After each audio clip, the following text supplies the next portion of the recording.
ஸ்தோத்திரம். இந்த கால வேளையிலே மீண்டுமாக உங்கள் எல்லாரும் தேவனுடைய ஆலயத்தில் பார்ப்பது சந்தோஷம். கர்த்தர் உங்களை ஆசீர்வதிப்பாராக. நம்முடைய இஸ்ரேல் தேசத்துக்காகவும் நம்ம கொஞ்சம் கடுமையாக ஜெபிக்க வேண்டிய ஒரு சூழ்நிலை இருக்கிறது. உங்களுக்கு எல்லாம் தெரியும், இப்போ ஈரானுக்கும் இஸ்ரேலுக்கும் போர் வரக்கூடிய சூழ்நிலை ஏற்பட்டிருக்குது. ஸோ இந்த போர் வந்துச்சுனாக்கா இந்த மிடில் ஈஸ்ட் கண்ட்ரி பயங்கரமாக சூழ்நிலையில் பாதிக்கப்படும். அதுக்கான சண்டை வரக்கூடாது, இன்றைக்கி ஸ்டார்ட் பண்ணுவாங்க போல இருக்கு காலையில் அப்படின்னு சொல்லி செய்தி வந்துச்சு. ரெண்டாவது, நிச்சயமாக நாங்கள் தாக்குவோம் அப்படின்ற காரியங்கள் ஏற்பட்டிருக்கு. சைனாவில் ஒரு ஒரு இரும்பல் கேள்விப்பட்டிருப்பீங்க நினைக்கிறேன். இரும்பல் அது அனுப்பிவிட்டோம் குரூப்பில் கூட. ஸோ அதுக்காக ஜெபம் பண்ணிக்கொள்ளுங்க. ஏன்னா உலகம் இப்போ வேறு விதமான சூழ்நிலைக்குள்ளாக தள்ளப்பட்டு இருக்கிறது. அதிகமாக தண்ணி குடிங்க, அதிகமான உஷ்ணம். இப்போ உரப்பு சாப்பாடை குறைங்க, கோழியை குறைங்க, கொஞ்ச நாள் குறைச்சிடணும். உரப்புலாம் குறைச்சிட்டு கொஞ்ச நாளைக்கு உடம்பை ஏற்றுக்கொள்கிற அளவுக்கு உங்களுடைய சாப்பாடை நீங்கள் கொஞ்சம் பக்குவப்படுத்தினா உங்களுக்கு அது உதவியாக காணப்படும். அதிகமாக சமையல் ஆஃபீஸில் வேலை செய்யறத தவிர்க்க முடியாது. ஏக்கானில் உட்கார்றது கொஞ்சம் அது தவிர்க்கணும். அது சூடு தான், சரிங்களா? ஏக்கானும் ரொம்ப அதிகமான சூடு. இதெல்லாம் பார்த்து கொள்ளுங்க. கர்த்தர் நம்மளை ஆசீர்வதித்து வழிநடத்த வராங்க. பிற்பாடு ஆராதனைக்கு பிற்பாடு நம்ம வர்ஷிப் டீம் எல்லாம் வந்துருங்க. சில காரியத்தெல்லாம் பேசி இன்னும் ஆராதனையை சிறப்பாக செய்வதற்கு நான் பல காரியங்களை யோசிக்கலாம். சரி, நம்ம நெகேமியா என்ற ஒரு மனிதனை குறித்து தான் நான் பேசிக்கிட்டு வரேன். நெகேமியா என்ற ஒரு மனிதனுடைய அவனுடைய ஆவிக்குரிய சிந்தையை குறித்தும் ஆவிக்குரிய வாழ்க்கை, அவனுடைய ஆவிக்குரிய மனிதனாக இருக்கிறான் என்ற காரியத்தை உங்களுக்கு சில காலங்களாக நான் தொடர்ந்து பேசிக்கொண்டு வருகிறேன். பல விதங்களில் பல காரியத்தில் போன வாரம் விட்ட பகுதியிலிருந்து இன்னைக்கு நாம் தொடரவிருக்கிறோம். யோசிச்சு கொள்ளுங்க.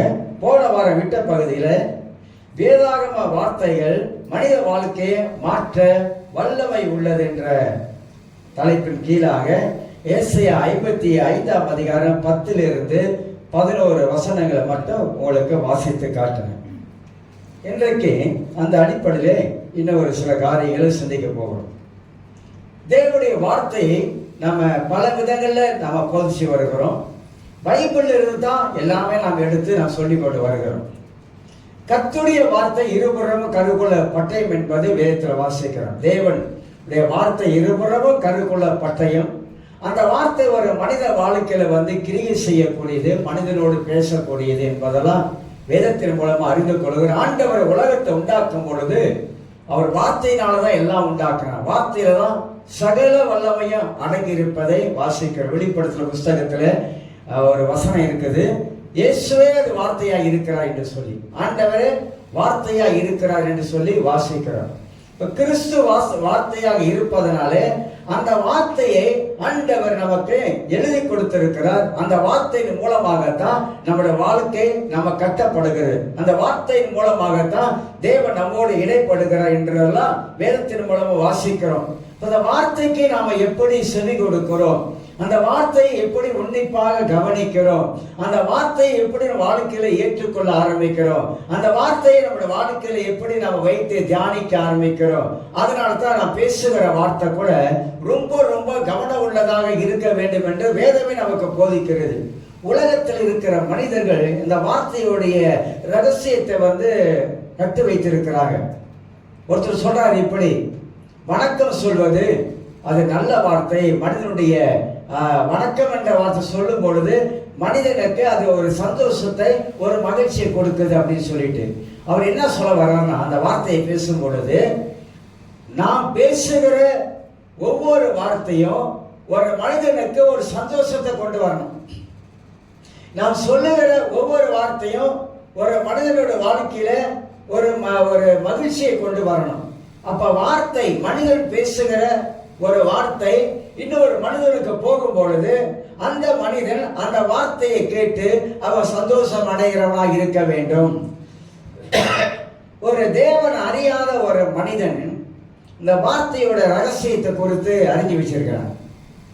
இப்ப கடவுளை அறிந்தனா வார்த்தையை பத்தி ஆண்டவர் பைபிள்ல அற்புதமான காரியங்கள்லாம் வேதத்துல எழுதி வச்சிருக்கிறார். இந்த வார்த்தையினால இருக்கிறதான ரகசியத்தை நம்ம அறிந்து கொண்டா, நம்ம பேசும் பொழுது, நம்ம நல்ல வார்த்தையில பேசும் பொழுது அந்த வார்த்தையில பலன் உண்டாகும். எந்த ஒரு மனிதன் தன்னுடைய வாயிலிருந்து அவன் எதிராக, அதாவது தேவனுடைய வார்த்தைக்கு எதிராக அவன் பேசும் பொழுது அந்த வார்த்தை அவன் வாழ்க்கையில கிரியை செய்யக்கூடியதா மாறி. இது உண்மை. நாம ஒரு வார்த்தையை எதிராக பேசும்போது, கடவுளுடைய வார்த்தைக்கு எதிராக பேசும்போது ஆண்டவர் சொல்றாரு நீ வாழ்ந்திருப்பாய் என்று சொல்றாரு. ஆண்டவர் சொல்றாரு நீ கையிட்டு செய்கிற காரியமெல்லாம் வாய்க்கும் என்று சொல்றாரு.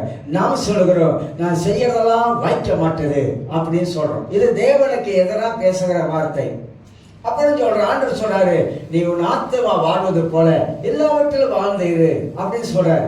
இந்த ஆத்மா வாழ்வது போல வாழ்ந்துரு. பலரு அந்த வசனத்தை பலவிதமான பொருளாதார ஆசீர்வாதத்தெல்லாம் வச்சு பேசுவாங்க. அது அப்படி சொல்லல.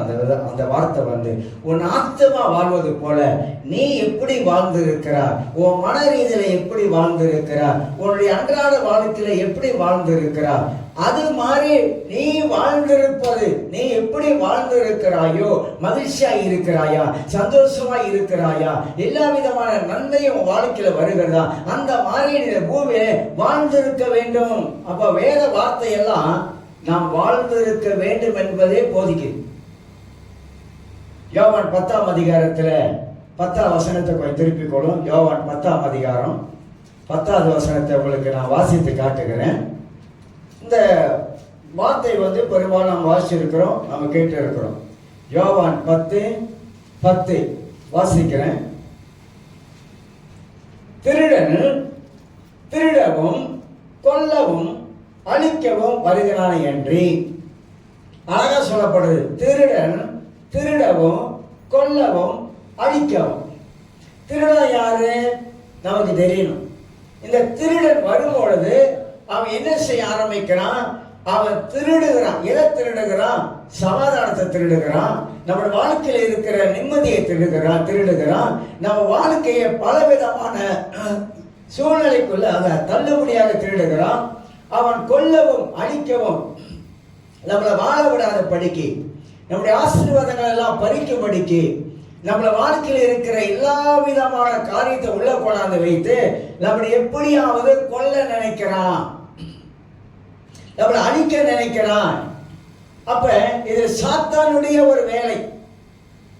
கிறிஸ்தவர்கள் இந்த ஆவிக்குரிய வாழ்க்கையில வளர வளர வளர வளர வேத சத்தியங்கள் நமக்கு என்ன போதிக்கிறது என்பதை அறிந்து நம்முடைய சிந்தனைகளை கொஞ்சம் மாற்றி அமைத்து இந்த வேத வசனத்தின் பக்கமாக நமக்கு கண்களை பதிய வைத்து இந்த வார்த்தைகளை நம்முடைய உள்ளத்துல வைத்து இந்த வார்த்தை நமக்கு என்ன காரியங்களை ஆவியானவர் சொல்லிக் கொடுக்கிறார் என்பதை நாம் அறியக்கூடும் என்றால் இந்த வசனத்துடைய அர்த்தத்தை புரிந்து கொள்வோம். ஆனா இயேசு சொல்றாரு திருட வரான், கொல்ல வரான், அழிக்க வரான். ஆனா நானும் அப்படி அல்ல, நானும் உங்களுக்கு ஜீவன் உண்டாயிருக்க அந்த ஜீவன் பரிபூர்ணப்பட வந்தேன் என்று சொல்றாரு. பண்டல் லைஃப் அப்படின்னு பரிபூர்ணமான எல்லா விதத்திலும் நாம் பரிபூர்ணமான வாழ்க்கை வாழ வேண்டும் என்பது தேவ சித்தம். வாழ முடியுமா முடியாதா? நம்ம எல்லா விதத்திலையும் பரிபூர்ணமாக வாழ முடியும். முடியாதுன்னு சொல்ல முடியாது. ஏன்னா பைபிள் சொல்லுகிறது, அவரே சொல்றாரு, இயேசு சொல்றாரு திருட அப்படி அழிக்க வரான், ஆனா நான் உங்களுக்கு ஜீவன் கொடுக்க அந்த ஜீவன் பரிபூர்ணப்படும்படியா வந்திருக்கிறேன். அப்படின்னா என்ன அர்த்தம்னாக்கா நாம நீடித்த சுக வாழ்வா இந்த உலகத்துல வாழ வேண்டும்.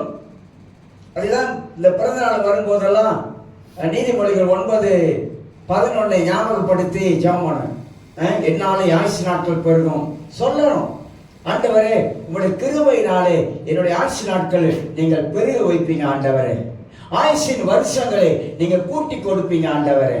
அப்ப பைபிள் போதிக்கிற வார்த்தையெல்லாம் கொஞ்சம் நம்ம எடுத்து நாம கவனிக்கும் பொழுது ஆண்டவருடைய விருப்பம் நாம் வாழ்ந்திருக்க வேண்டும். தேவனுடைய சித்தம் நாம் ஆசீர்வாதமாய் இருக்க வேண்டும். தேவனுடைய விருப்பம் இந்த உலகத்திலே அவருடைய நாமத்தை மகிமைப்படுத்துகிற தேவனுடைய பிள்ளைகள் எல்லாருமாக அவருடைய பிள்ளைகள் இந்த உலகத்தில் எல்லா விதத்திலும் ஆசீர்வாதமாக இருக்க வேண்டும் என்பது தேவ சித்தம். இதுதான் பைபிள் போதிக்கிறது. அப்ப பைபிள் என்ன போதிக்கிறதோ, வசனங்கள் எல்லாம் நமக்கு என்ன கற்றுக் கொடுக்கிறதோ, அந்த வார்த்தையை வசனத்தை நாம் எடுக்கும் பொழுது, அதை சிந்திக்கும் பொழுது, அதை தியானம் பண்ணும் பொழுது, சங்கீதம் 1 சங்கீதம் நமக்கு தெரியும், இரவும் பகலும் தேவனுடைய வார்த்தையை சிந்திக்கிறவன், அதை தியானம் பண்ணுகிறவன், வார்த்தை என்ன சொல்லுகிறது, வார்த்தை என்ன கற்றுக் கொடுக்கிறது, அந்த வார்த்தையை எப்படி நம்ம வாழ்க்கையில கொண்டு வருவது, அந்த வார்த்தை எப்படி நாளுக்கு நாள் ஒவ்வொரு நாள் அறிக்கை செய்வது, இதெல்லாம் அந்த வார்த்தையிலே அடங்கியிருக்கிற வல்லமை, தேவனுடைய வார்த்தையில இருக்கிற வல்லமை நாம புரிந்து கொள்ள வேண்டும். ஏதோ நம்ம எடுத்து வாசித்துட்டு பைபிளை வச்சுட்டு போறதில்ல. ஆனா வாசித்த பகுதிகளிலே தேவனுடைய வார்த்தையில இருக்கிற வல்லமையை நம்ம கண்டுபிடிக்கணும். கர்த்தருடைய வார்த்தை எவ்வளவு வல்லமை உள்ளது, அது எப்படி வார்த்தை மூலமாக உலகத்தை உண்டாக்கினார் ஆண்டவர். இயேசுதான் இந்த உலகத்தை உண்டாக்கினார் என்பதை கொலோசியர் புத்தகம் சொல்லுகிறது. அப்ப திருத்துவ தேவன் எப்படி ஆதியாகம புத்தகத்துல 1ஆம் அதிகாரத்துல ஒன்றாக இணைந்து உலகத்தை உண்டாக்குகிறார்கள் என்பதை குறித்து நாம் அங்க அறிந்து கொள்ளுகிறோம். ஆகையினால் தான் வேத வசனம் விதைக்கு ஒப்பா இருக்குது என்பதை குறித்து உங்க மத்தியில் நான் பேசி வந்தேன். மீகா 6ஆம் அதிகாரத்தை கொஞ்சம் திருப்பிக் கொள்வோம். இதுல இருந்து இன்னைக்கு செய்தியை நாம் பார்க்க போறோம். 2வது காரியமாக வேதாகம வார்த்தைகள் மனித வாழ்க்கையை மாற்ற வல்லமை உள்ளவை.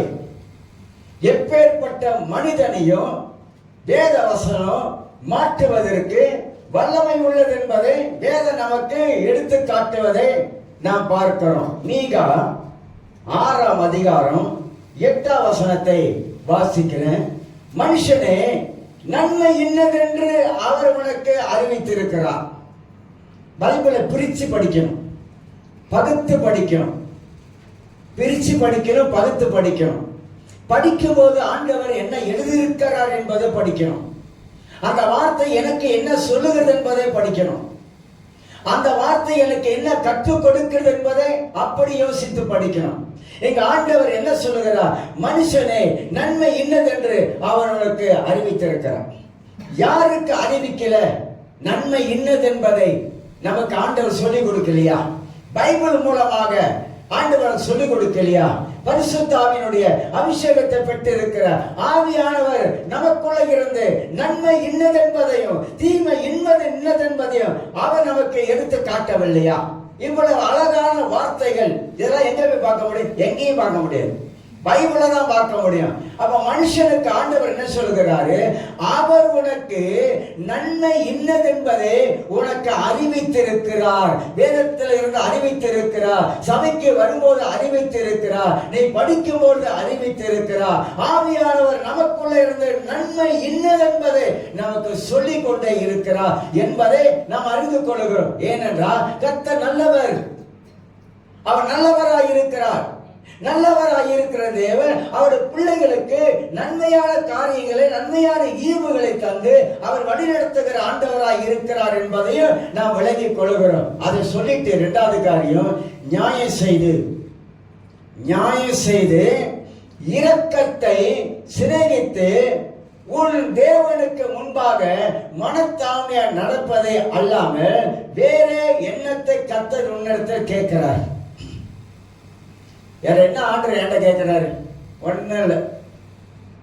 நம்ம கிட்ட கர்த்தர் கேட்கறதுக்கு என்ன இருக்கு? ஒண்ணும் கிடையாது. ஆனா என்னத்தை கேட்கிறாரா? நீ இந்த உலகத்துல வாழும் பொழுது நீ எனக்கு முன்பதாக, தேவனுக்கு முன்பதாக மனத்தாழ்மையாய் நடக்க வேண்டும். யாருக்கு முன்பதாக?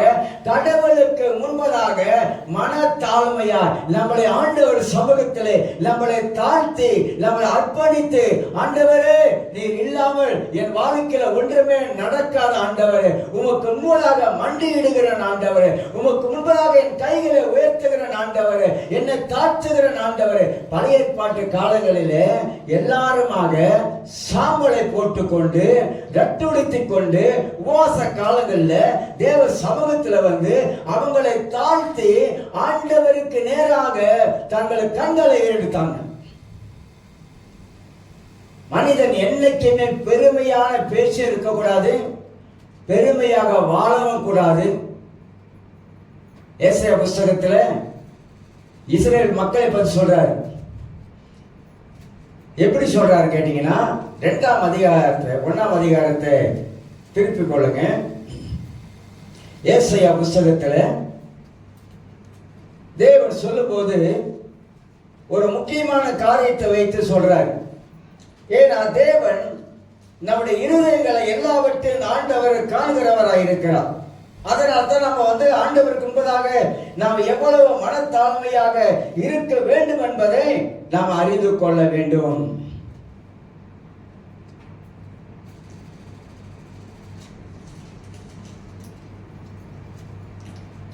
வாசிக்கிறேன் 3ஆம் அதிகாரத்தில் வாசிக்கிறேன், 17ஆம் வசனத்தை வாசிக்கிறேன், 16 வாசிக்கிறேன்.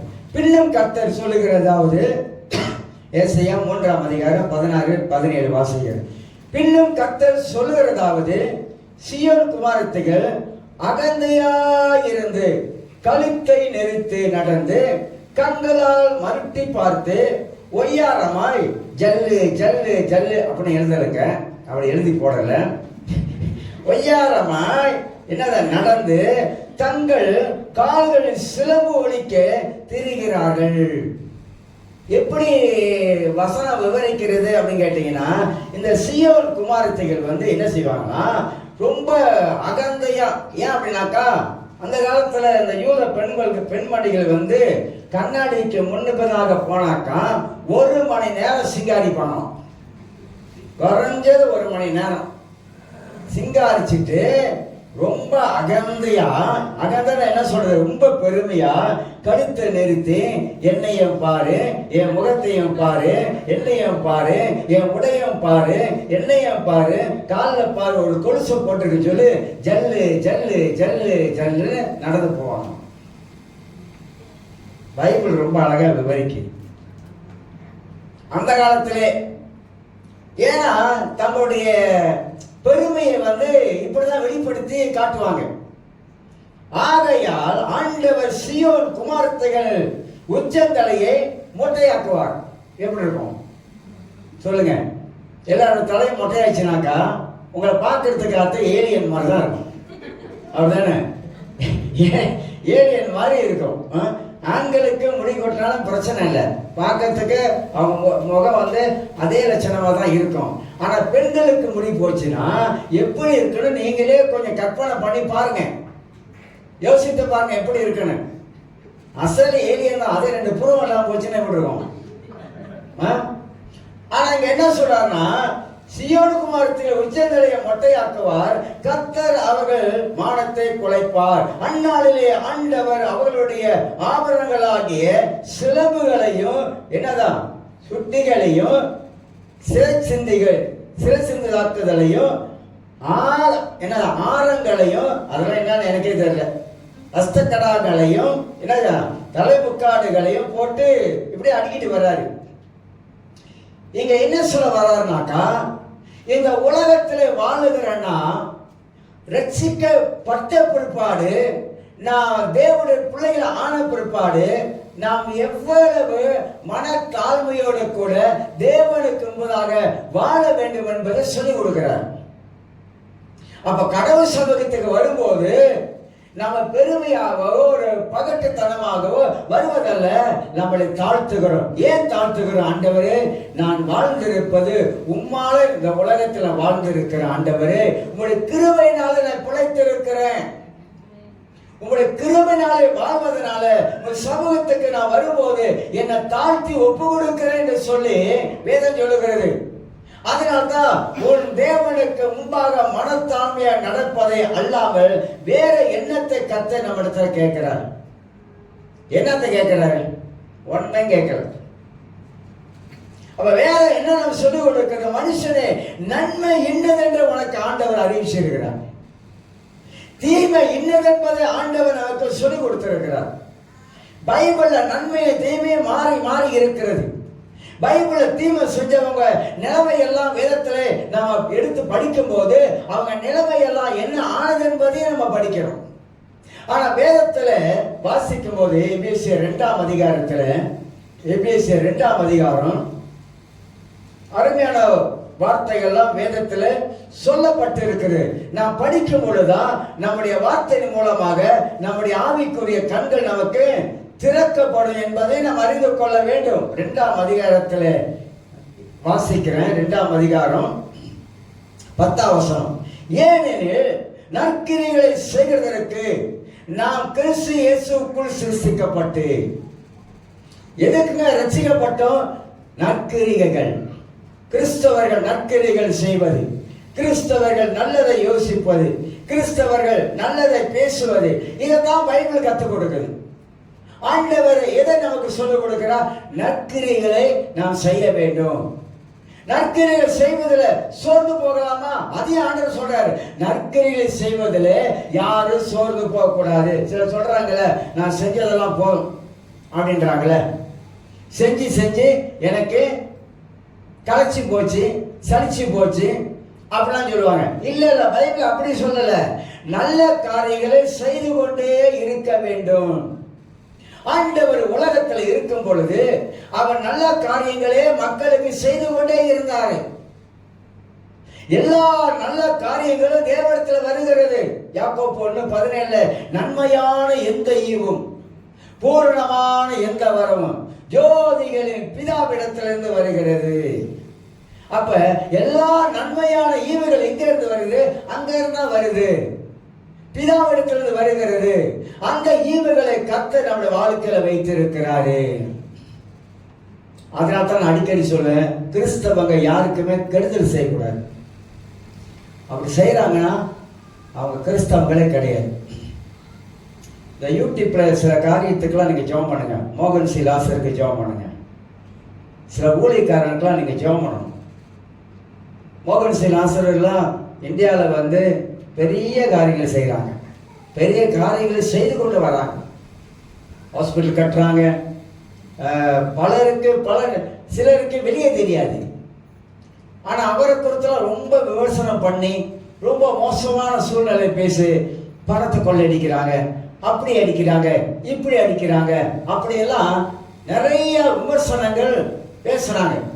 நீ அந்த மாதிரி ஆளுக்கெல்லாம் என்ன பண்ணனாக்கா, அவர் திருநெல்வேலிக்காரும் ஒரு ஆர்ட் பிஷப் என்றவரும் அவருக்கு விரோதமாக மோசமான சில வார்த்தைகள்லாம் எல்லாம் திருடனுங்க, கொள்ளையடிக்கிறவனுங்க இப்படி பேசுறாங்க தெரியுங்களா?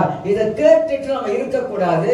நம்ம அவருக்காக, அவங்களுக்காக, ஊழியக்காரருக்காக நம்ம ஜெபிக்கணும். அப்ப கிறிஸ்தவ ஊழியக்காரங்க என்னென்னமா பேசுற காரியங்களை யூடியூப்ல வர்றதுனால புறஜாதி எல்லாம் பார்க்கறாங்க. இப்ப கிறிஸ்தவ உலகம் எப்படி கெட்டு போகுது? கிறிஸ்தவங்களாலே. எதனால கெட்டு போகுது? இந்த மாதிரி விமர்சனம் பண்ணி பேசுறதுனால. ஏன் கடைசி நாளில நாம் எல்லாரும் கை கட்டி தேவனுடைய நியாயஸ்தானத்துக்கு முன்பாக நிக்க போறோம். அன்னைக்கு அவங்க கணக்கு கொடுக்கணும். அவங்க கணக்கு கொடுத்துட்டு போட்டோம். நீ ஏன் இந்த மாதிரி யூடியூப் வழியாக இந்த மாதிரி ஒரு தேவனுடைய மனிதர்களை, தேவ ஊழியக்காரர்களை பேசுவதனால இதனால கிறிஸ்துவ சமுதாயமே சீர்கெட்டு போகுது. யூடியூப்ல போறதுனால. அதனால அப்படிப்பட்ட மக்களுக்காக நாம் ஜெபிப்பது அவசியமா இருக்குது. அது தீமை, அது நல்ல காரியங்கள் கிடையாது. நல்ல காரியங்களே பேசுறது போடுங்க. நல்ல காரியங்களை பேசுங்க. ஊழியக்காரரை பத்தி டீப்ல போடும்போது நல்லதை பேசுங்க. மற்றதெல்லாம் வடிகட்டி தூக்கி போட்டுருங்க. நம்ம கடைசி காலத்துல தான் எல்லாம் பரிபூர்ணம் அடையும். ஒன்றியவன் புஸ்தகத்தில் அழகா சொல்லுது, அப்பதான் அவரை முகமுகமா தரிசிப்போம் அப்படிலாம் பைபிள்ல போட்டிருக்கிறது. அதனால நம்முடைய வாழ்க்கையில நன்மை, தேவனே நன்மை என்னதென்று நமக்கு உணர்த்தி இருக்கிறாரு.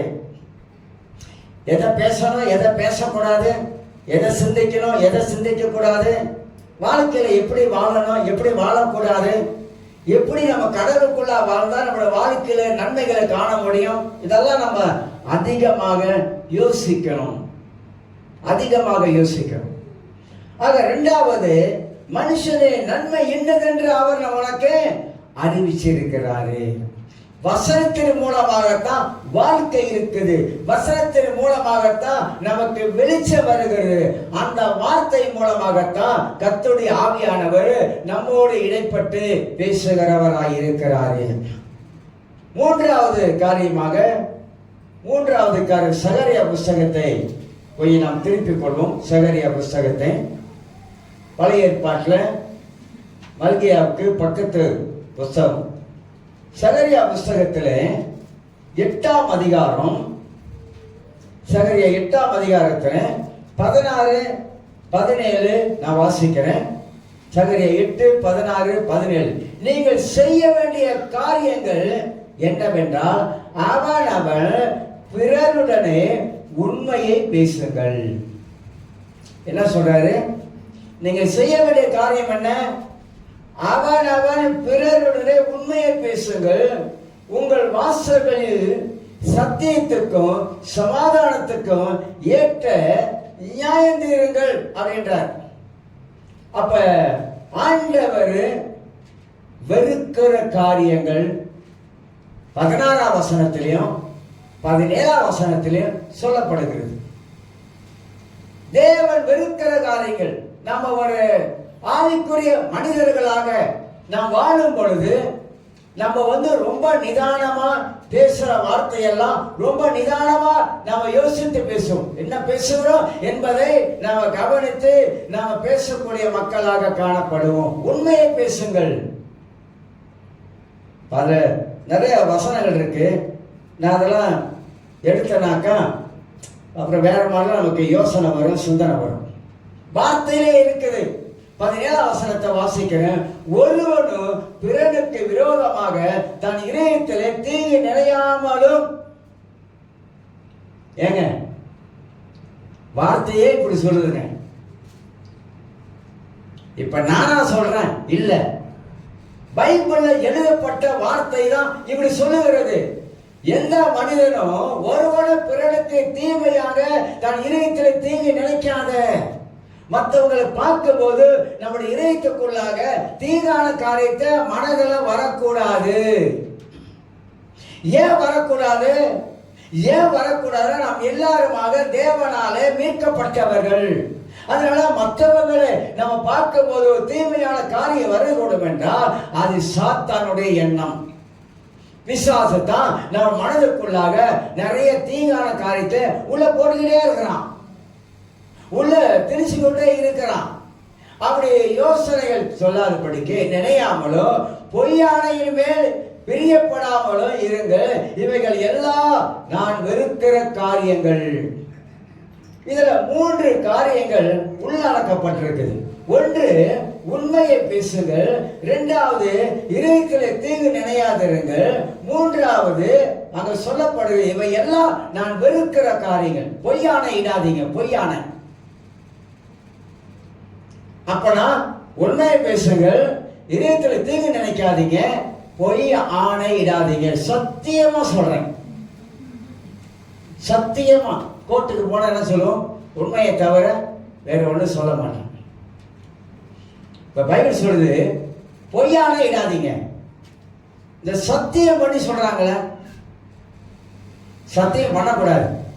வானத்தின் பேரிலும் பூமியின் பேரிலும் பிள்ளை மேல சத்தியமா சொல்றாங்க, எங்க அம்மா மேல சத்தியமா சொல்றாங்க. ஏன்னா நம்ம நம்பிடுவோமா? பிள்ளை மேல சத்தியம் பண்ணா, அம்மா மேல சத்தியம் பண்ணா நான் நம்பிடுவேன் என்பதற்காக, அந்த பொய்யானை இடுவதற்காக இப்படியெல்லாம் சத்தியம் பண்ணுவாங்க. ஆனா பைபிள் விளக்குது பாருங்க, என்ன அழகா. ஒரு ஆவிக்குரிய மனிதன் உண்மையாகவே அவன் ஆவிக்குரிய மனிதனாக அவன் இருக்கக்கூடும் என்றா, இந்த வசனம் எல்லாம் அவர்களுக்குள்ள இருக்கக்கூடும் என்றா நிச்சயமாக இதெல்லாம் செய்ய மாட்டாங்க. இன்னைக்கு சில கிறிஸ்தவங்க சத்தியம் பண்ணி போய் சொல்லிடுவாங்க. இல்லாதத இருக்குது அப்படின்றாங்க, இருக்கிறத பறக்குதுன்றாங்க.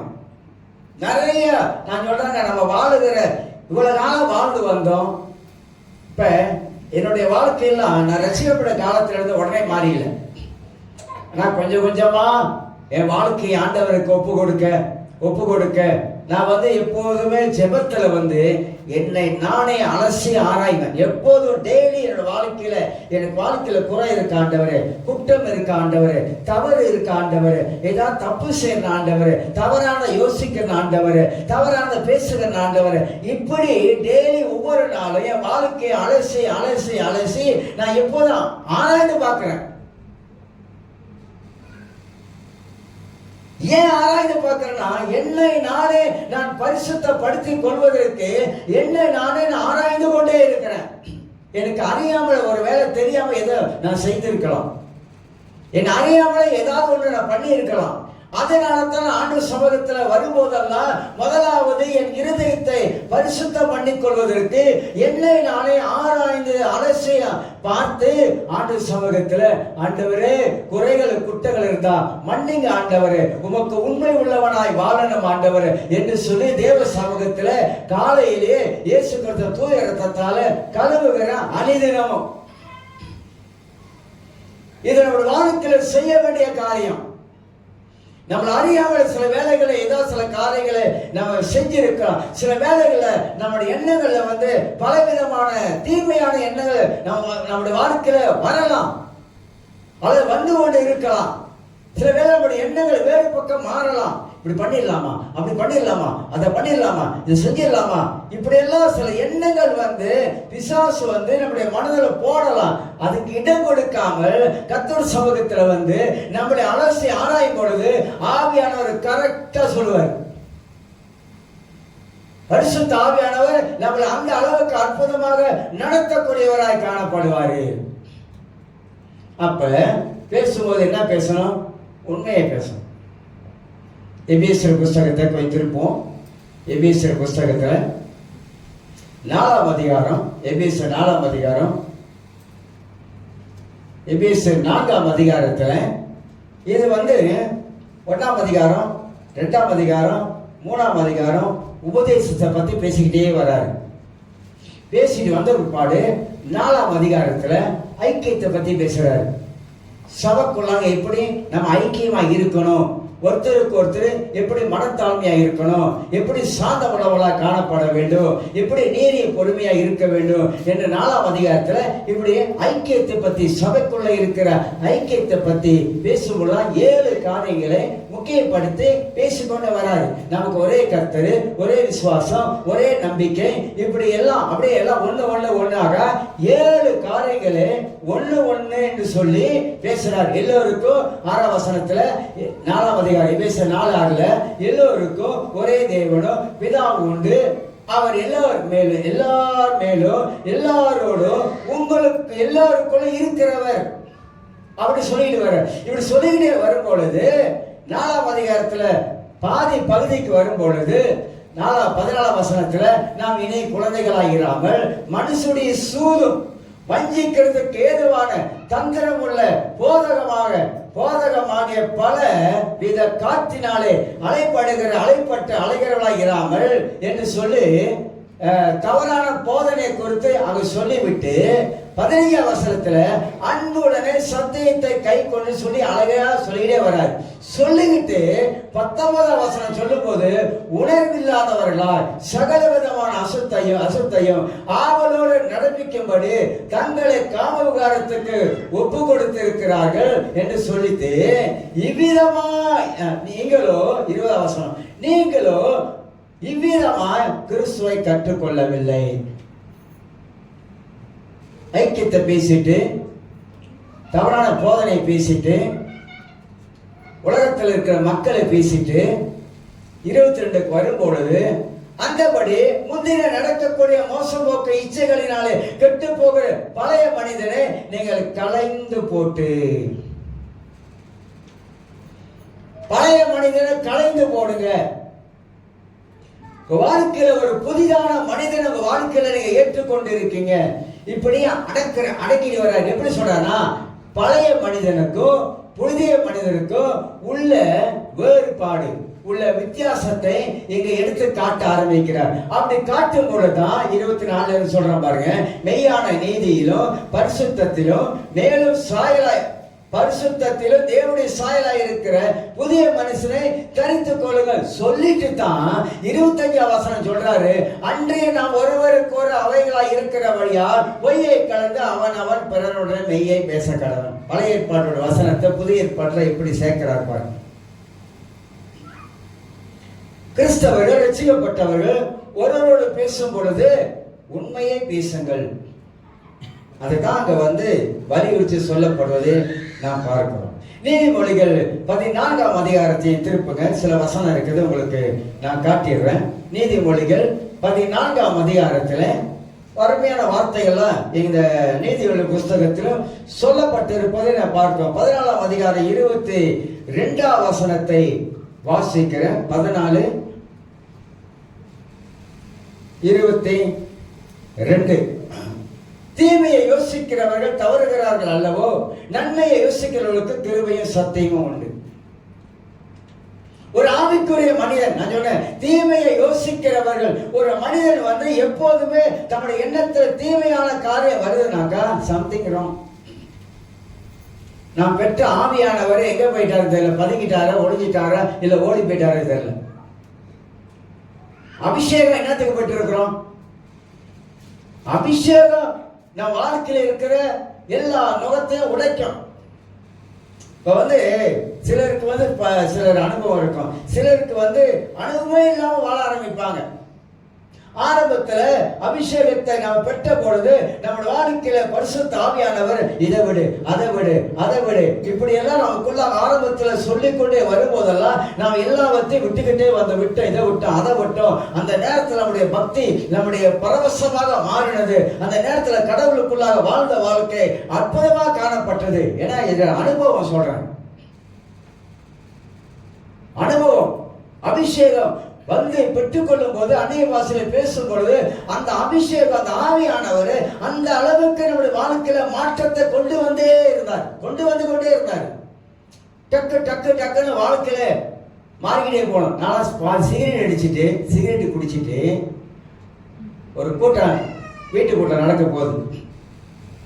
அந்த கூட்டத்துல போறதுக்குள்ளுக்க சிகரெட்டை பாதி அமிச்சு அந்த கதவு சந்தில சொருகி வச்சுட்டு கூட்டத்துக்கு போனாங்க. அங்க ஆவியில அபிஷேகம் பண்ணப்பட்ட பிற்பாடு அன்னைக்கே அதுக்கு ஒரு முடிவு. எனக்கு இந்த ஆரம்ப கால ரட்சிப்பு நாம் நினைக்கும் போது ரொம்ப ஒரு ஆச்சரியம். ஆரம்ப கால ரட்சிக்கப்பட்ட அந்த அபிஷேகத்துல வாழும் பொழுது அந்த அளவுக்கு ஆவியானவர் வாழ்க்கையில தெரிய செய்து கொண்டே வந்தார். அந்த அளவுக்கு நம்மளை அர்ப்பணிக்க, நம்ம வாழ்க்கையை ஒப்பு கொடுக்க பரிசுத்த ஆவியானவர் நம்மளை ஆட்கொள்ள ஆரம்பித்தார். எல்லாத்தையும் பட்டு எல்லாத்தையும் விட்டு ஒழிச்சு, வேண்டாத காலெல்லாம் விட்டு ஒழிச்சு. நான் சொல்றேன் பாருங்க, கிறிஸ்தவ வாழ்க்கையில குயவன் கையில இருக்கிற களிமண்ணை போல ஆண்டவர் நம்மளை அந்த அளவுக்கு உருவாக்குவதற்கு நாம இடம் கொடுக்கும் பொழுது ஆண்டவர் அற்புதமாக உருவாக்குவார். குயவன் ஒரு பானையை செய்யும் பொழுது எரேமியா புஸ்தகத்தில் 18ஆம் அதிகாரத்தில் சொல்லப்படுது, குயவன் கையில் இருக்கிற ஒரு களிமண் அவருடைய சித்தத்தின்படி நம்மளை உருவாக்க நினைக்கிறாரு. நமக்கு அதுக்கு ஏற்ற மாதிரி கொஞ்சம் வளைஞ்சு கொடுக்கணும். நம்ம நேரம் நின்னா அந்த பானை உடைஞ்சிடும். நேரம் நிற்க கூடாது, கொஞ்சம் வளைஞ்சு கொடுக்கணும். இப்படி வளைஞ்சு கொடுக்கணும், அப்படி வளைஞ்சு கொடுக்கணும், பின்னால வளைஞ்சு கொடுக்க அந்த குயவன் அந்த பானையை அந்த அளவுக்கு அருமையாக செய்தடிப்பார். நான் வளைய மாட்டேன்னு சொன்னாக்கா அவ்வளவுதான், அந்த பானை சரியா வராது, உடைஞ்சிரும். அந்த மாதிரி ஆண்டவர் குயவன் கையில நம்ம ஒரு களிமண் அவர் உருவாக்க பல விதங்களை உருவாக்குவாரு. குணத்தை வச்சு நிமித்தி எடுப்பாரு. நம்ம கிட்ட சில தேவையில்லாத குணம் இருக்குல்ல, அப்படிதாங்கல்ல, நல்ல குணத்தோடைய பிறந்த எல்லாரும் பிறக்கும் போது அதுதான் பிள்ளைகள் எல்லாரும் நல்லா அவனை தெரிஞ்சு கொள்ளுங்க. மனைவி மாசமா இருக்கும் போது புருஷன் ஏசக்கூடாது. ஏன் ஏசக்கூடாது? அப்பனா குழந்தை பிறந்த பிற்பாடு ஏசலாமா? பாஸ்டர், நீங்க அப்படிதானே இப்ப சொல்ல வரீங்க? குழந்தை பிறந்தோன்னு அப்புறம் திட்டலாமா? ஏன் ஏசப்பட தெரியுமா? உங்க வார்த்தை பூரா உங்க பிள்ளைய பாதிக்கும். ரெண்டாவது, மனைவியா இருக்கிறவங்க கர்ப்பமா இருக்கும்போது சனியனை பேய நாசமா போன இப்படிலாம் பேசி என் வயிற்றுல உன்னை சுமக்கனாதான் எனக்கு இவ்வளவு தொல்லை அப்படிலாம் பேசணும் தெரியுமா? இதெல்லாம் பிள்ளையை பாதிக்கும். நான் சொல்றது 100க்கு 100 உண்மை. நீங்க எந்த சயின்டிஸ்ட் கேட்டு பாருங்க, டாக்டரை கேட்டு பாருங்க. அதனால்தான் கர்ப்பமா இருக்கும் பொழுது மனைவியை பக்குவமாக பார்க்கணும், ஏசாம பார்க்கணும். ஏனாக்கா அவங்களுக்கு எரிச்சலும் கோபத்தை மூட்டி விட்டா அவங்க எரிச்சலும் கோபத்தோட பேசுறது, கத்துறது, சத்தம் போடுறதெல்லாம் உள்ளுக்கு இருக்கிற குழந்தைக்கு அந்த அளவுக்கு பாதிப்பு. குழந்தை பிறக்கும் போது எப்படி பிறக்க நினைக்கிறீங்க? இல்ல அப்பா மாதிரியே நீ சேட்டை பண்ற அப்படின்னு சொல்றாங்க. அப்புறம் அம்மா என்ன குழந்தை வயிற்றுல இருக்கும் போது பேசினாங்களோ அதெல்லாம் பிள்ளை பாய்ச்சிருச்சு. பாய்ச்சினால்தான் பிள்ளை பிறக்கும் போது என்ன சூழ்நிலையில் பிறக்குது? நீங்க பேசின வார்த்தை போறா பிள்ளை கேட்டுருச்சு. 1 வயசுல இருந்து 5 வயசு வரைக்கும் பிள்ளைகள் கிரகிக்கக்கூடிய தன்மை இருக்குது. அதனால்தான் பெற்றோர்கள் சொல்றது, பிள்ளைகளை வயிற்றுல இருக்கும் பொழுது நீங்க உங்க மனைவியை சந்தோஷமா வச்சிருக்கணும். அந்த நேரத்தில் போட்டு தும்மு தும்மு தும்முன்னு போட்டீங்கன்னாக்கா புள்ள என்ன ஆகும்? உள்ளுக்கு வளர்ற புள்ள. இது நிறைய பேருக்கு இந்த காரியம் தெரியாதனால தான் குழந்தை வயிற்றுல இருக்கும் போது பல காரியங்களை பேசுறாங்க. நீ ஏன் பிறந்த? யாரை பார்த்து கேட்கணும்? நீ ஏன் பிறந்த அப்படின்னு கேட்டா எப்படி? இதெல்லாம் தவிர்க்கணும். கிறிஸ்தவ உலகத்துல வாழ்க்கையில இதெல்லாம் தவிர்க்க ஆரம்பிக்கணும். இதனால நம்முடைய வாழ்க்கையில நிறைய பாதிப்புகள் ஏற்படுகிறது. அதனால்தான் இந்த வசனம் சொல்லுகிறது, தீமையை யோசிக்கிறவர்கள். ஏன் யோசிக்கிறீங்க? ஏன் தீமையை யோசிக்கணும்? நம்ம எல்லாரும் தேவனுடைய பிள்ளை தானே. ஏன் ஆண்டவர் ஏன் நம்ம வாழ்க்கையில தீமையான காரியம் வருது, நல்லது கெட்டது நமக்கு தெரியும் தானே. ஏன் தீமையை யோசிக்கிறீங்க? ஏன் திட்டம் வகுக்காதீங்க? திட்டத்தை வகுப்பாங்க. தீமையை யோசித்துட்டு அதுக்கு ஒரு திட்டத்தை வகுப்ப ஆரம்பிப்பாங்க. இதெல்லாம் செய்யவே கூடாது. எரேமியாவுக்கு விரோதமாக எரேமியா 18ஆம் அதிகாரத்தை நீங்க வாசித்து பாருங்க. 18ஆம் வசனத்துல எரேமியாவுக்கு விரோதமாக அங்க இருக்கிற ஆனூத்தூர்ல இருக்கிற எல்லா மக்களும் அவனுடைய சொந்தக்காரெல்லாம் சேர்ந்து எரேமியாவுக்கு விரோதமாக தீங்கு செய்வதற்கு நினைச்சாங்க. நான் சம்பவத்தெல்லாம் படிக்கும்போது பூமியில மனுஷன் நினைக்கிறான், பூமியில மனுஷன் திட்டம் போடுறான், பரலோகத்துக்கு தேவன் அதை பார்க்கிறாரு. அங்க அப்படிதாங்க சொல்லுது வசனம். உடனே ஆண்டவர் சொல்றாரு, எரேமியாவே இவங்களை போடுகிற தீமைக்கு சதி திட்டத்திற்கும் நீ பயப்படாத. கர்த்தர் பேசுறாரு. அப்ப பூமியில மனுஷன் அவன் போடுகிற தீமையான திட்டத்தையும் தீமையான யோசனையும் தேவன் பரலோகத்தில் இருக்கிறவர் அதை பார்த்து கொண்டே இருக்கிறார். ஏன் கிறிஸ்தவங்க நல்லவங்கன்னு ஏன் சொல்றாங்க? பாம்புக்கு ஒரு பேர் இருக்கு, நல்ல பாம்பு அப்படின்னு. பார்த்துருக்கீங்களா? பாம்புக்கு என்ன பேர்? நல்ல பாம்புங்க, நல்ல பாம்பு தான். சீட்டி பாருங்க, கொஞ்சம் சீட்டிட்டீங்கன்னா என்ன ஆயிரும்? சரன்னு தூக்கிறோம் கொத்துறதுக்கு. பாம்பு நல்லதுதான், சீண்டக்கூடாது பாம்பை. அது போல கிறிஸ்தவங்க எல்லாருமே நல்லவங்க தான். கொஞ்சம் சீட்டி பாருங்க. அவங்க வானவில் இருக்கிற 7 கலரை தாண்டி 14 கலர் காட்டுவாங்க. எல்லா கலரும் வெளியாகும், வராத கலர் பூரா வெளியாகும். அப்பதான் நம்மளே அசந்து போய் நிற்போம். இவ்வளவு காலமா உள்ளேயே இருந்திருக்கு இது அப்படின்னு. சிலர் உள்ளேயே இருக்கும், வெளியே வராது. ஆனா போய் சீனிட்டோமா எல்லாம் வெளியே காட்டிடும். அப்பதான் நமக்கே தெரியும், வெளுத்ததெல்லாம் பாலுன்னு நினைச்சனே, இனி அப்படி நினைக்க கூடாது. நல்லதுக்கு சொல்றேன் பாருங்க, நல்லதுக்கு சொல்றேன். இப்ப நானா எப்படியோ வாழ்ந்த ஆளு, ஆனா நான் சில வேலை நானே நினைப்பேன், ஆண்டவர் என்னை எப்படிலாம் மாத்திருக்காரு. மாத்துறதுக்கு நான் எந்த அளவுக்கு நான் ஆண்டவருக்கு ஒப்பு கொடுத்தோனோ அந்த அளவுக்கு என் வாழ்க்கையில் ஆவியானவர் மாற்றத்தை கொண்டு வந்தார். மாறுவதுதாங்க கிறிஸ்தவ வாழ்க்கையில ரொம்ப ரொம்ப முக்கியமானது. அப்ப நமக்கு என்ன இருக்கணும்? நல்ல குணங்களை நம்ம வெளிப்படுத்தி காட்டிக்கொண்டே வர வேண்டும். நல்ல குணங்களை வெளிப்படுத்த வேண்டும். தீமையான காரியத்தை ஒரு நாளும் யோசிக்காதீங்க. இன்னொரு வசனம் இருக்குது.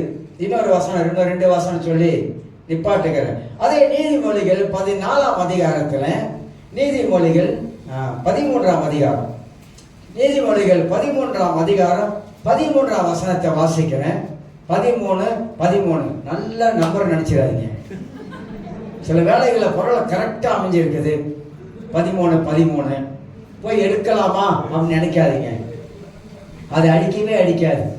அப்படியே உங்களுக்கு 50,000 வெள்ளி அடிச்சாலும் நிமிஷத்துல கரைஞ்சி போயிடும். அது சூது. சொல்லுகிறது, திருவசனத்தை அவமதிக்கிறவன் நாசமடைவான், கற்பனைக்கு பயப்படுகிறவன் பலனடைவான். திருவசனத்தை அவமதிக்கிறவன், தேவனுடைய வார்த்தையை நம்ம கேட்காமல் போவது, தேவனுடைய வார்த்தைக்கு செவி கொடுப்பாமல் போவது. கர்த்தர் பேசுகிறார். ஆண்டு சொல்றார் பழைய ஏற்பாட்டுல, தேவன் பேசுகிறார், வானங்களை செவி கொடுங்கள் அப்படின்றாரு. எங்க சொல்ற? வானத்தை பார்த்து சொல்றாரு, நான் பேசுகிறேன், வானங்களை செவி கொடுங்கள், பூமியை செவி கொடுங்கள். கர்த்தர் பேசுறாங்க. அதனால் திருவசனத்தை ஒரு நாளும் அவமதிக்க கூடாது. திருவசனத்துக்கு நாம மதிப்பு கொடுக்க வேண்டும். கர்த்தருடைய வார்த்தை நாம கனம் பண்ண வேண்டும். ஏன்னா அது தேவனுடைய வார்த்தை. அதனால்தான் பைபிள்ல நீதிமொழிகளை நிறைய வார்த்தைகள் அப்படி எழுதப்பட்டிருப்பதை நாம் பார்க்கிறோம். அதே நீதிமொழிகள் 19ஆம் அதிகாரத்துல 9ஆம் வசனத்தை வாசிக்கிறேன். 19:9. நீதிமொழிகள் 19:9 வாசிக்கிறேன். பொய் சாட்சிக்காரன் ஆக்கணைக்கு தப்பான், பொய்களை பேசுகிறவன நாசம் அடையும். இதெல்லாம் பைபிள் வார்த்தைகள். நான் அந்த சகரியா 8ஆம் அதிகாரம் 16-17 எடுத்து இந்த வசனத்தெல்லாம் கோர்வையா கோத்து உங்களுக்கு காட்டுகிறேன். அப்படி என்றால் உண்மையை பேசுங்கள், தன் இதயத்திலே தீங்கு நினையாமல், மனதுக்குள்ள தீங்கு நினையாமல், சத்தியம் பண்ணா சத்தியம் பண்ணி, சத்தியம் உண்மை என்பதற்கு சத்தியம் பண்ண இதெல்லாம் செய்யவே கூடாது என்றுதான் வேதம் போதிக்கிறது.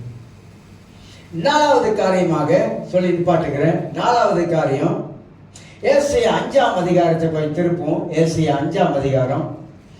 ஏசாயா 5ஆம் அதிகாரத்துல ஒரு சம்பவம் இருக்கிறது. வாசிக்கிறவங்களுக்கு 24ஆம் வசனத்தை வாசித்து காட்டுகிறேன். ஏசாயா 5ஆம் அதிகாரம் 24. இது நிமித்தம் அக்கினி ஜுவாலை, ஏசாயா 5:24. இது நிமித்தம் அக்கினி ஜுவாலைக்கு கோலை பச்சிக்கிறது போலவும், செத்த நாயானது செருப்புக்கு இரையாகி எரிந்து போவது போலவும், அவர்கள் வேர் வாடி அவர்கள் துளிர் தூசியை போல பறந்து போகும். அவர்கள் சேனைகளின் கர்த்தருடைய வேதத்தை வெறுத்து. எப்படியா? கர்த்தருடைய சேனைகளின் வேதத்தை வெறுத்து இஸ்ரவேலில் உள்ள பரிசுத்தருடைய வசனத்தை அசட்டை பண்ணினார்களே. 2 காரியம் சொல்றாரு. வேதத்தை வெறுத்தாங்க, 2வது தேவனுடைய வசனத்தை அசட்டை பண்ணினார்கள். இந்த 2 காரியத்தை நம்முடைய வாழ்க்கையில செய்யவே கூடாது. கடவுளுடைய வார்த்தை நம்ம அசட்டை பண்ணா தேவனை அசட்டை பண்ணுகிறோம். அதுதான் அந்த அர்த்தத்தில் அங்க சொல்லப்படுவதை நாம் பார்க்கிறோம். ஆக எனக்கு அருமையானவர்களே, நாம் எல்லாருமாக ஆவிக்குரிய மனிதர்கள். ஆவிக்குரிய வாழ்வு முக்கியம். இந்த ஆவிக்குரிய வாழ்க்கைக்கு தான் கிறிஸ்தவ வாழ்க்கை அடங்கி இருக்குது. நெகேமியா என்பவர் ஒரு ஆவிக்குரிய மனிதன். அவர் ஆவிக்குரிய வாழ்க்கை வாழுகிறவனாய் காணப்பட்டான். அந்த அடிப்படையில் தான் அவருடைய காதைகளை பேசிக்கொண்டு வருகிறேன். அப்ப ஒரு ஆவிக்குரிய மனிதனுடைய வாழ்க்கையில என்னென்ன இருக்க வேண்டும், என்ன இருக்கக்கூடாது, அவன் எப்படி வளர்ச்சி அடைந்து ஒரு முதிர்ச்சி உள்ள ஒரு மனிதனாக காணப்பட வேண்டும் என்பதை அறிந்து கொள்வது. ஒரு காலத்துல நான் ரொம்ப கோபக்காரன். அப்படி வாழ்ந்தேன், இருந்தேன். கடவுளை அறியாத காலம் ரொம்ப கோபக்காரம், சண்டைக்கெல்லாம் முந்தி போகும். பல விதத்துல பல காரியத்துல எங்க அப்பாலாம் எனக்கு கெஞ்சிவாரு, ஏய் வந்து சாப்பிட்றா வந்து சாப்பிட்ற, கோபம், ரொம்ப கோபம். ஆனா கடவுளை ஏற்றுக்கொண்ட பிற்பாடு அதெல்லாம் கொஞ்சம் கொஞ்சமா கிள்ளி எறிது. ஏன்னா மனித வாழ்க்கையில கோபம் வந்து சாட்சியை கெடுத்துரும், கோபம் நம்மளுடைய பேரையை கெடுத்துரும். கோபம் வந்து கோபத்துல செயல்பட ஆரம்பிச்சா நமக்கு ஒரு பேரை வச்சிருவாங்க. அதெல்லாம் கொஞ்சம் கொஞ்சமா கொஞ்சம் கொஞ்சமா கொஞ்சம் கொஞ்சமா வாழ்க்கையில அகற்றிடும். வேதத்தை வாசிப்பாங்க. கோபம் உள்ள ஒரு மனுஷன் ஒரு மனுஷி, பைபிள் நீதிபதி அழகா சொல்லுது, கோபக்காரியோட வீட்டில் குடியிருப்பதை பார்க்கிலும் தனியாக போய் வனாந்தரத்துல ஒண்டியாக இருப்பது நலம். அழகா சொல்லுது. சில வேளை நமக்கு கோபம் வந்தா என்ன நடக்குது வீட்டில் சொல்லுங்க? தட்டார் புட்டார் கட்டார், கண்ணாடி உடையுதோ, டிவி உடையுதோ, எது உடையுதோ, யாருடைய பல்லு போகுதோ, பல்லு இருக்குதோ அப்படின்னு தெரியும். அப்படிதான் அந்த கோபம் பண்ண என்ன சொல்றேன், அந்த கோபம் நம்மளை எந்த அளவுக்கு தூண்டி விட்டுரும் பாருங்க, அந்த அளவுக்கு அதை வந்து வேலை செய்கிறோம். இப்ப அதனால நமக்கு ஏதாவது நன்மை வருதா? நன்மை இல்லை. அதிலே வாழலாமா? அதிலே வாழ முடியாது. அடக்கம் முடியுமா? எப்படி முடியும் நினைக்கிறீங்க? முடியும். கோபத்தை கிள்ளி எறிய முடியும், கோபத்தை அடக்க முடியும். கோபத்தை அடக்கிறவர் பரிசுத்த ஆவியானவர். நாம் எந்த அளவுக்கு ஒரு ஆவிக்குரிய மனிதனாக நாம் இருக்க முடியுமோ அந்த அளவுக்கு நம்ம ஆவிக்குரிய மனிதனாக வாழ முடியும். இந்த கோபம்லாம் நம்முடைய ஆவிக்குரிய தன்மையை கெடுத்து போட்டுரும். அதனால அதெல்லாம் நம்ம வாழ்க்கையில இருக்கக்கூடாது. கர்த்தர் நம்மளை ஒரு ஆவிக்குரிய மனிதனாக இந்த உலகத்தில் வைத்திருக்கிறார். எல்லாரும் அப்படி எழுதியிருக்கோம். ஸ்தோத்திரம் ஆண்டவரே.